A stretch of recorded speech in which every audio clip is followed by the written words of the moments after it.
Hello, on se retrouve aujourd'hui pour parler book haul. Ça fait un petit moment que j'en avais pas fait parce que j'étais un peu dans un espèce de no-buy. Enfin, je vous avais expliqué du coup que je n'achetais des livres que par rapport à un certain petit projet que j'ai. Et puis, je me suis rendu compte qu'il y avait certains livres que je vous avais pas présentés d'avance projet. Il y a eu un premier palier, donc j'ai acheté 3 livres.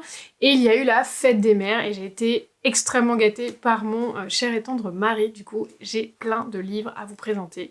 C'est parti! Du coup, dans les livres que j'ai achetés, il y a un petit moment, en fait, je suis allée à un salon de livres à Châteauroux, donc super random, et j'ai acheté 2 livres qui me faisaient très envie, donc notamment celui-ci qui s'appelle Night Skin, de Déborah Hobart, donc qui en plus est dédicacé. Elle m'avait laissé un petit, je sais plus comment ça s'appelle, un petit seau, on va dire, trop mignon et tout. Enfin, l'autrice était super gentille. Et en fait, c'est un espèce de western dans les années 1870. Mais on est dans 2 temporalités différentes, c'est-à-dire qu'on va suivre apparemment un événement hyper tragique en 1871 qui va mener au massacre d'un village alors que 2 jeunes filles en fait venaient de trouver un homme dans leur grange qui va leur expliquer qu'en gros, à mon avis, des bandits ou je sais pas trop qui va arriver et va décimer tout le monde. Et on va se retrouver 6 ans plus tard aussi avec Moira qui se rend à Denver pour rencontrer son fiancé mais qui est aussi là pour se venger. Donc se venger de quoi, on sait pas trop. Mais voilà, ça a l'air super cool, j'aime bien le côté western mais avec des nanas et tout, et ça me fait un petit peu penser, vous savez, à la série qui était sortie il y a quelques années sur Netflix que j'avais adoré avec l'actrice qui était dans Downton Abbey. Je vous mettrai la petite photo parce que je me souviens plus du nom comme d'habitude.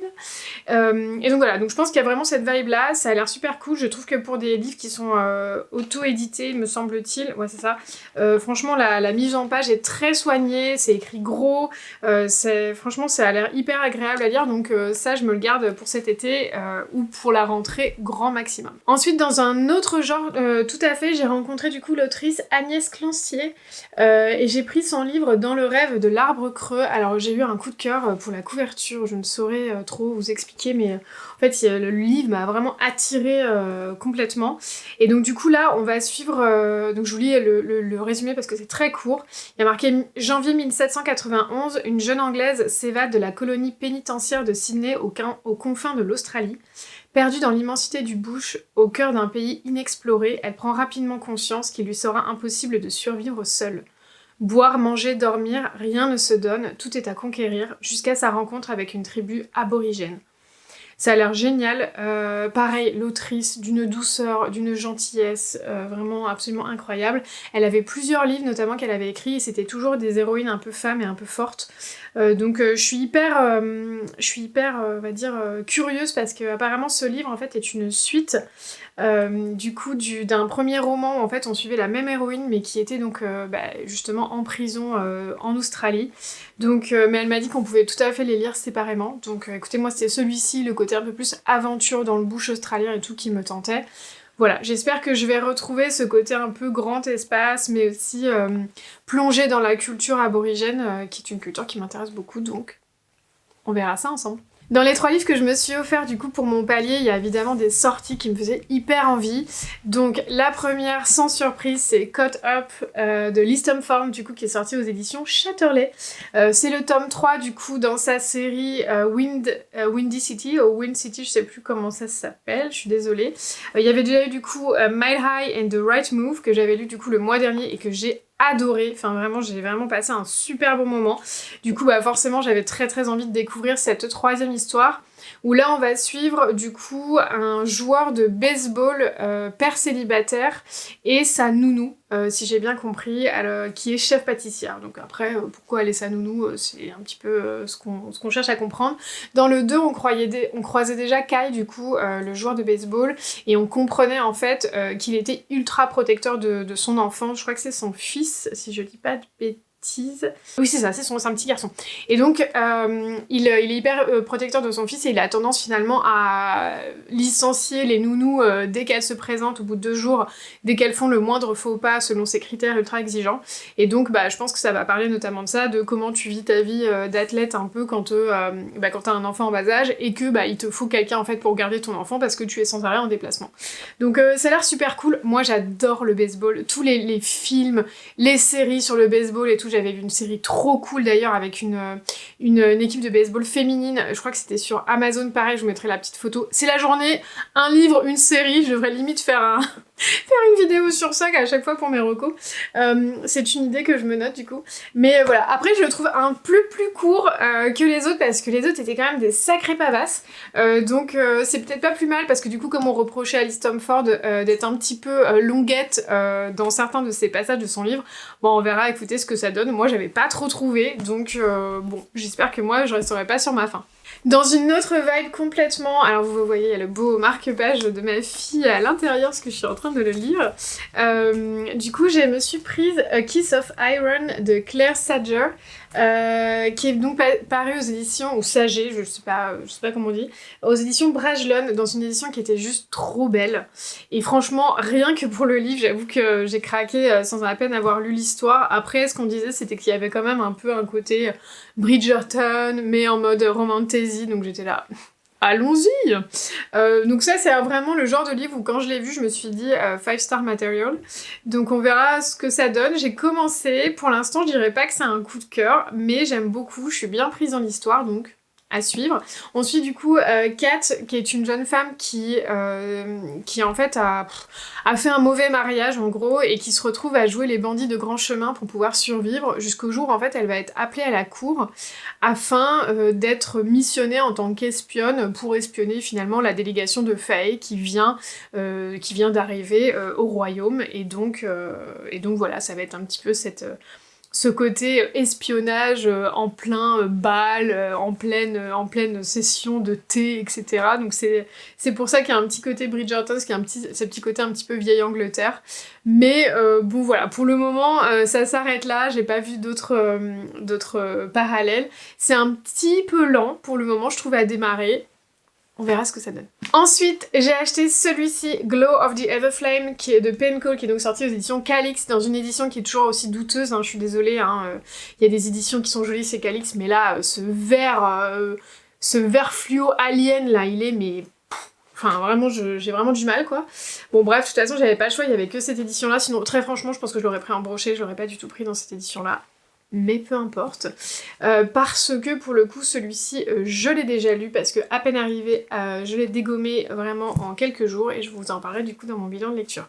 Dans cette histoire vous savez on suit Face, je crois que c'est ça son nom, parce qu'il y a tellement de nanas qui s'appellent Face ces temps-ci, je pense que c'est pas du tout ça, c'est Diem, aucun rapport. On suit Diem qui est donc une jeune femme qui vit dans un monde où finalement il y a des descendants, c'est-à-dire des descendants d'anciens dieux qui se seraient mariés et auraient fait des enfants avec des humains, et ça donne des espèces de fae très très puissants, mais qui ne sont pas des dieux, et qu'on appelle donc les descendants. Et elle vit en fait dans un univers où il y a plusieurs royaumes en fait qui sont reliés les uns avec les autres, un peu comme sous le coup de frontières en fait, et chaque royaume a des descendants particuliers avec des pouvoirs particuliers, mais de manière assez générale, les descendants sont quand même en haut de la société et les humains sont quand même assez maltraités. Et donc elle, dans son royaume à elle, la colère gronde en fait, monte et elle va se retrouver prise dans un espèce d'imbroglio de rébellion envers les fae, tout en cherchant aussi des réponses par rapport à sa mère qui a disparu et qu'elle a vu parler avec un descendant. Donc voilà, donc on va suivre l'histoire de Diem. Le premier était hyper introductif, le deuxième, je vous donne pas mon avis, mais je vous raconte ça très bientôt. Et pour la fête des mères, du coup, je me suis lâchée, mon mari du coup m'avait donné un budget, donc j'ai acheté un max de livres d'occasion pour en avoir un maximum, et surtout parce que je voulais des romances. Je n'ai donc acheté que des romances. Donc préparez-vous, si vous n'aimez pas ça, vous pouvez vous arrêter tout de suite dans la vidéo, parce que là, c'est parti. Le premier livre que j'ai choisi, c'est un livre en VO, il s'agit de Hello Stranger de Catherine Center, qui est donc une autrice que je vous avais présentée l'année dernière quand j'ai lu The Bodyguard et The Rom-Comers, qui sont deux livres que j'ai adorés. Enfin vraiment, j'ai passé un super bon moment avec ces deux ouvrages-là, dans des styles très différents, et donc j'avais envie de voir si j'aimais tout ce que faisait cette autrice. Et donc dans cette histoire en plus qui a l'air très mignonne, on suit une nana qui s'appelle du coup Sadie Montgomery, qui est donc une peintre, et le jour en fait où elle va finir finaliste pour un concours d'entrée dans une école très prestigieuse où elle va absolument aller, si j'ai bien compris, elle va avoir un accident et malheureusement ça va lui causer que elle a ce qu'ils appellent une face blindness, c'est-à-dire qu'en gros elle voit les gens mais elle a du mal à percevoir correctement en fait les éléments de leur visage. Donc forcément pour une portraitiste c'est un petit peu compliqué et donc on va suivre son histoire alors qu'elle essaye justement de quand même participer à ce concours tout en ayant cette cette disability, cette gêne quoi, et de voir un petit peu si c'était un problème temporaire ou pas, et se mêlera a priori dedans une histoire d'amour, donc on verra ce que ça donne. Sachez d'ailleurs que Katherine Center, son roman de Bodyguard, je crois qu'elle a été traduit maintenant, et que franchement vous pouvez foncer, c'est hyper mignon, c'est hyper touchant, et j'avais vraiment adoré ces livres, donc n'hésitez pas. Le prochain est aussi en VO, malheureusement je ne crois pas qu'il ait été traduit pour le moment, faudrait vérifier, parce que Tara DeWitt du coup c'est une autrice américaine qui a écrit pas mal de romances quand même, donc comme c'est ainsi, il y a une grosse vague de traduction des romances, il faut suivre un petit peu, peut-être que ça sera fait prochainement. Là du coup on va suivre deux personnages qui s'appellent Sage et Fisher. Donc du coup Sage c'est vraiment la nana de la small town, c'est-à-dire qu'elle a vécu toujours au même endroit, etc. Sauf qu'en fait elle vient de se faire larguer par son mec avec qui elle était depuis 5 ans, et donc du coup je pense, enfin il est plus ou moins dit que les gens en fait de la ville la voient un petit peu comme cette petite chose égarée dont ils ont un peu pitié, donc Sage elle a un peu besoin d'avoir un peu une victoire et de se sentir un petit peu mieux dans sa peau, et donc du coup elle veut absolument se lancer dans le concours de cuisine, mais malheureusement il lui faut un partenaire, jusqu'à ce qu'arrive du coup Fisher, qui lui en fait est en train complètement de fuir la grande ville suite à un deuil, et qu'il va donc du coup faire affaire avec Sage pour qu'elle participe avec lui au concours, et apparemment va s'en suivre une romance et une histoire de fake dating, donc du coup moi je dis oui. C'est About Estelle du coup qui l'avait, donc la youtubeuse qui l'avait chaudement recommandé en disant que c'était super bien et que vraiment Tara DeWitt était passée dans ses autrices préférées. Donc écoutez, franchement c'est cool parce que moi il y en a d'autres d'elles qui me faisaient hyper envie, là je les vois, ils sont derrière, et du coup si ça se passe bien vous en verrez d'autres passer. Ensuite, toujours en VO, je me suis procuré The Roughest Draft de Emily Wieberle et Austin Sigmund Broca. Pareil, c'est About Estelle aussi qui l'avait préconisé, donc sachez que si vous cherchez des lectures de romances, que ce soit en FR ou en VO, n'hésitez pas à aller sur sa chaîne, elle est super drôle, et en plus elle lit énormément de romances, elle ne lit quasiment que ça, et donc du coup moi à chaque fois c'est là-bas que je vais dénicher mes petites pépites pour info.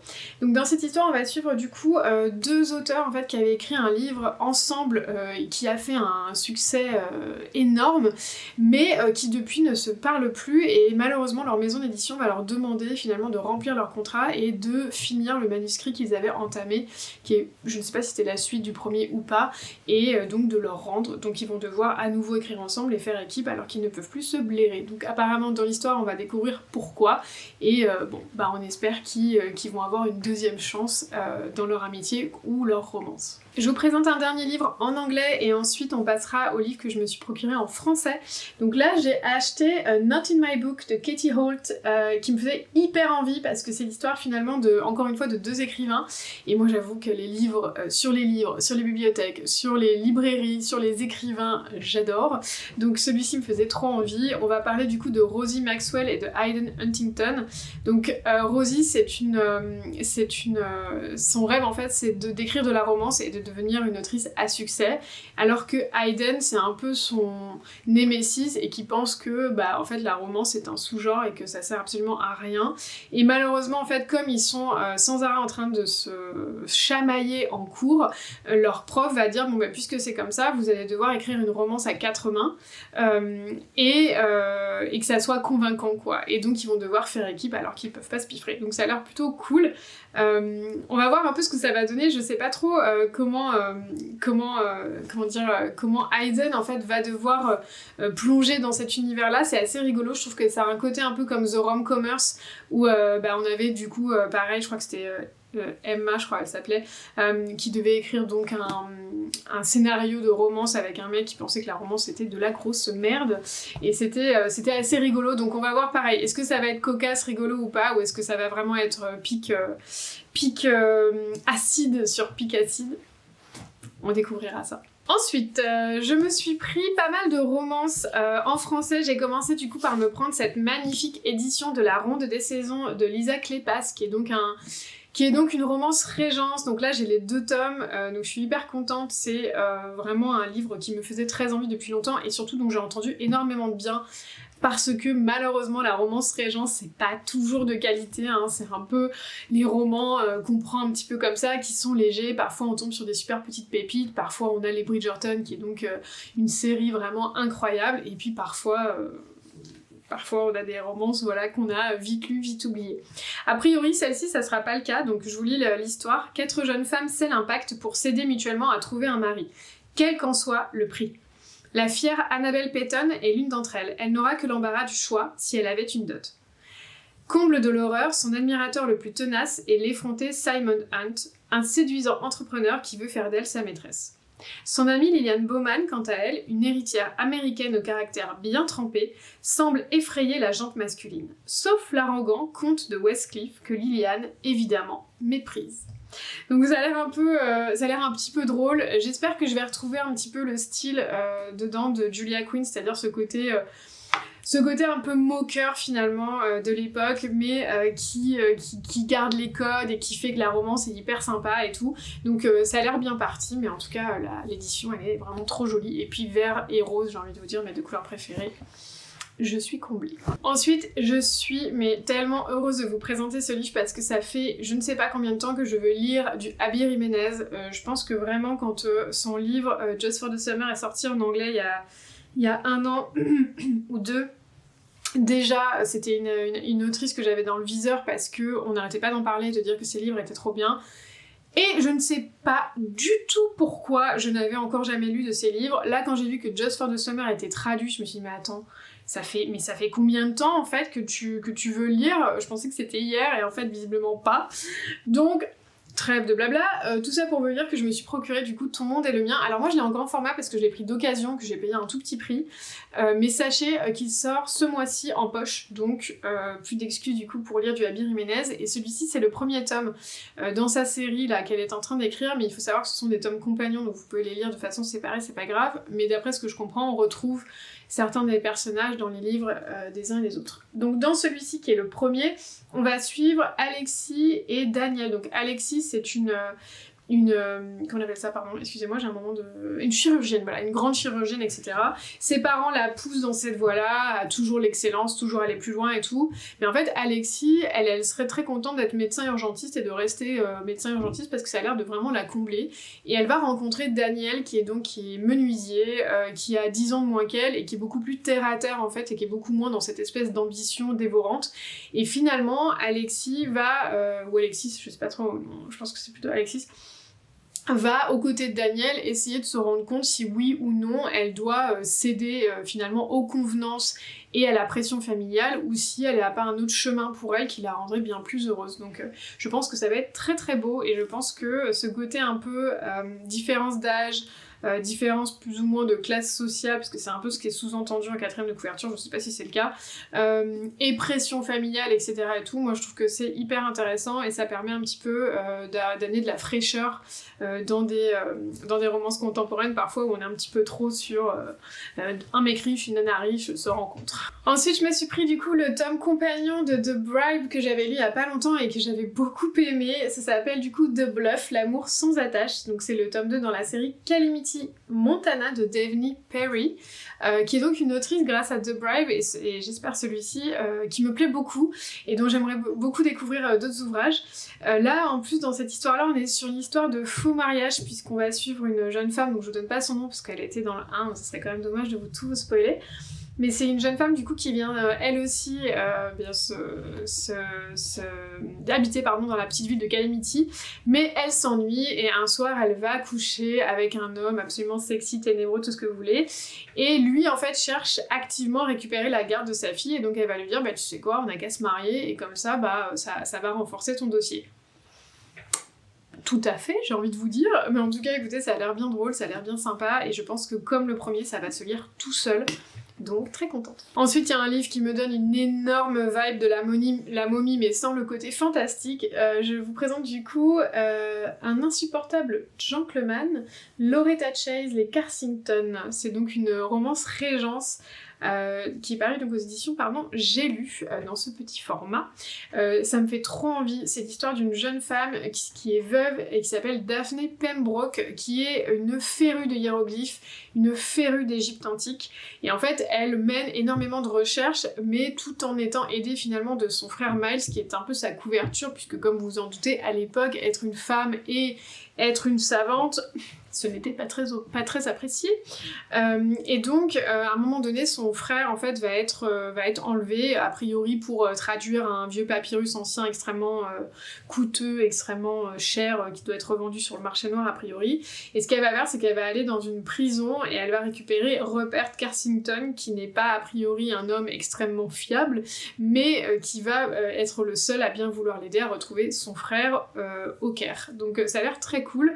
Le côté, voilà, je vais chercher un mec en prison pour qu'il vienne m'aider, etc. Je trouve que ça a trop le côté de la momie, et moi, enfin, la momie, c'est partie de mes classiques de mon enfance, donc je suis trop contente. Et il y a un côté aussi où il dit dans cette aventure qu'il les mènera aux confins du Nil où les attendent 1000 dangers. Donc j'aime bien ce côté-là, ça va me replonger un petit peu dans la vibe de What the River Knows, et j'avais très envie de lire ça ces temps-ci. Ensuite, je suis trop contente aussi de vous montrer ce dernier livre. Il s'agit du coup de The Dead Romantics de Ashley Poston, qui est sorti il y a pas très longtemps du coup aux éditions E.H. Je suis super contente parce que vous savez que l'année dernière j'ai eu un très gros coup de cœur pour A Novel Love Story de Ashley Poston, qui n'est pas encore traduit mais qui je pense le sera, puisque là ils ont vraiment traduit The 7 Years Sleep, ils ont traduit celui-ci. Il y en a un autre, je crois, mais je me souviens plus, désolée. Et donc, il n'y a pas de raison qu'ils ne traduisent pas A Novel of Story. Sachez aussi qu'elle en a sorti un cette année autour de la musique, qui a l'air absolument incroyable.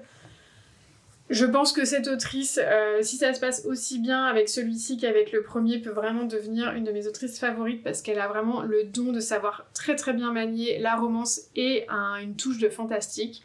Donc dans celui-ci, c'est exactement la même chose, puisqu'on va suivre du coup Florence, qui est donc une prête-plume pour une autrice de romance à succès, donc c'est-à-dire qu'elle écrit pour elle, mais elle n'est pas reconnue comme une autrice. Et pour autant, elle n'a plus aucune croyance en l'amour, parce qu'en fait, elle a tellement eu de déconvenues à ce niveau-là qu'elle pense que ce n'est vraiment plus pour elle et que l'amour n'existe pas. Un jour, elle va avoir une conversation apparemment un petit peu musclée avec son nouvel éditeur Benji, parce que justement elle aurait envie d'insuffler autre chose dans les romans, mais on lui dit non, et donc elle va se réfugier dans sa maison de famille, et sur le pas de sa porte, elle va voir Benji, qui malheureusement est mort, puisqu'en fait Florence voit les morts, et donc elle sait qu'elle doit l'aider à passer de l'autre côté du voile, mais apparemment Benji, avant de passer, s'est donné pour but et pour mission de faire en sorte que Florence croie à nouveau en l'amour. Donc écoutez, je ne sais pas si ce livre ne va pas me briser le cœur en mode Ghost, donc on va voir ce que ça va donner, mais en tout cas, je trouve que c'est un livre qui a l'air vraiment d'une très belle douceur, d'une très belle poésie, donc ça me fait très envie. Voilà pour tous les livres que j'ai reçus ou achetés ces derniers mois. Donc je crois que ça date quand même depuis avril, ou oui, je crois que c'est ça. Donc voilà, j'en ai accumulé pas mal. Vous l'aurez compris, sur les mois qui viennent, j'ai envie de lire énormément de romances, donc vous allez en voir passer. J'espère que certains vous auront fait envie. Si vous en avez lu certains, n'hésitez pas à me le dire, ça me fait très plaisir. En attendant, je vous souhaite de passer une excellente semaine de merveilleuses lectures et je vous dis à très bientôt. Bye bye!